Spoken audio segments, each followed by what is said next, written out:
Society is robbing young people of the truth. If it seems like the kids of today have gotten softer, perhaps it's because society has too. When my parents were children, they weren't kept under a watchful eye. Their parents didn't make sure that nothing could ever hurt poor little Jimmy. They could roam around the streets and have the freedom to explore. They'd be able to walk to and from school alone daily without their parents fearing for their safety. If and when they fell off the tall playgrounds onto the harsh, unforgiving floor, they might have cried the first time.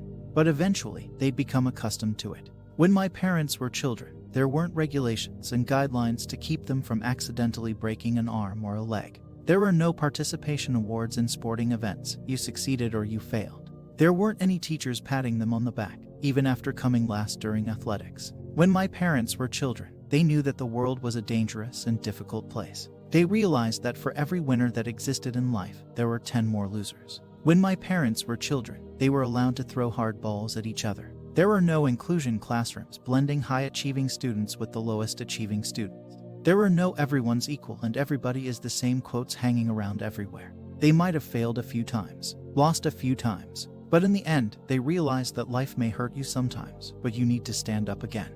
Not anymore. In our modern society, we hide the truth about the real world. We have safety regulations everywhere, anything we can do to protect our poor fragile children.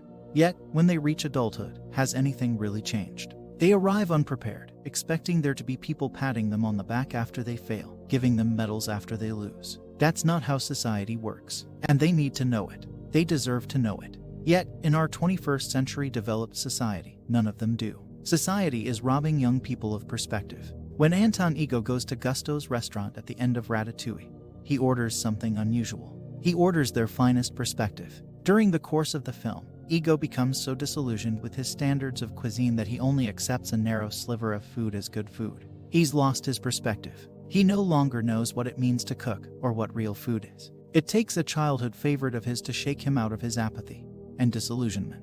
Only then does he realize that good food has been around him all along. Teens have much the same problem, a lack of perspective. I mostly agree with Lindsay's take on this answer, but I think that a lack of criticism is only one symptom of the problem. There are teens that hold themselves up to impossible standards. These are some real thoughts teens I know have had. OMG, if I don't get into a top 50 college, I'm gonna kill myself. I need to take 12 AP classes or I'm worthless. My friend got 1490 on the SAT. If I don't do as well as him, he's gonna think I'm dumb. If I have too much free time, I'm not working hard enough. Fuck sleep. They're not hyperbole. But conversely, you have teens on the other side of the spectrum. Who cares about school? I'll become a professional football player. You know Bill Gates dropped out of college. I'll just become an entrepreneur. I don't need to study. I'll just marry a sugar daddy. These aren't hyperbole either. There are teens that actually think that.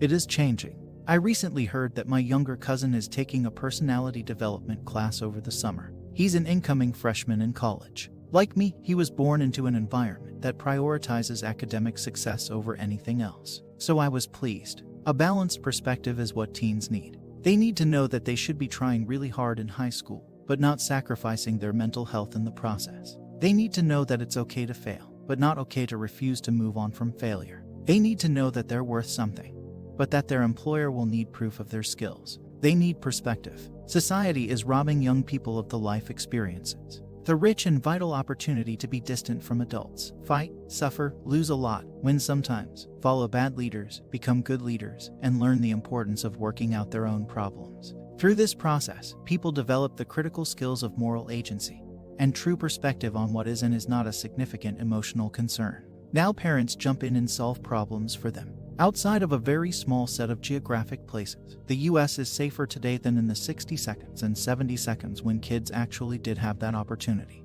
Today, parents coddle and isolate their 1.25 children such that between the vacuous and unearned compliments and the constant robbing of their independent moral agency by adults, those teenagers go into the world without a handle on body language, violence, pragmatic self-care, and thus demand colleges, workplaces, and society, in general, protect them from abstract threats like microaggressions. My grandfather joined the Marines right after his older brother was shot down over the Pacific. They fought real threats and built a new world order. Today, young adults melt down over a political poster on campus, a Christmas song about cold weather, a snarky meme, or a person saying slightly negative things. A casually misplaced pronoun or a rude comment is now elevated as the height of violence, and oppression, while most have no clue what deprivation and true oppression looks like.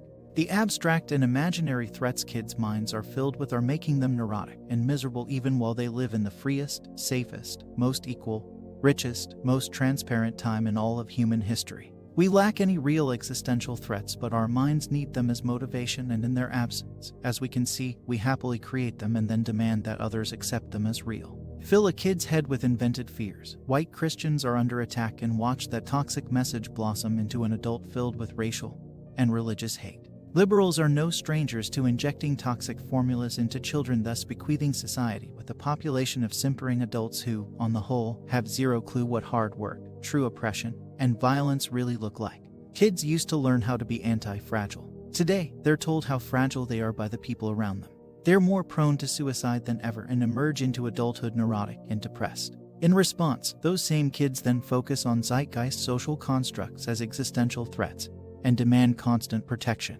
By every objective measure, life for gays, minorities, and women in the U.S. is better, freer, richer, and more informed, with ready access to luxuries few people imagined just 30 years ago. Instead of letting their kids fail and suffer, a vital ingredient in becoming a moral agent, they're over-coddled and protected out of empathy. Their heads are filled with how dangerous the world is, how oppressed they are, and how terrible and oppressive the West is. It's so entrenched that talking to them is like talking to a devout Wahhabi or Pentecostal. The retorts are angry, hyperbolic, employ esoteric verbiage that is used by the tribe, contain threats, cries of violence, and cherry-picked evidence selected unholistically to prove the toxic brew of garbage they've been fed is objective and axiomatic.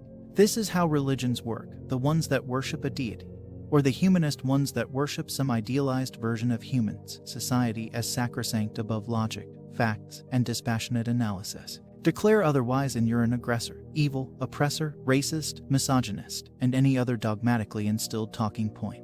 Like, colleges in the US are the lap of luxury. Ask the kids who come here from all over the world while laughing at our emotional weakness and decadence. But still, despite the West being the most racially, sexually, and religiously equal place in all of human history, the Canadian, British, Australian, and American public have marched in lockstep in this messaging of how dangerous life is and how much a threat the world is to them. It isn't. But don't tell idealists that. They'll cry and tell you how terrible the damage you are doing to people.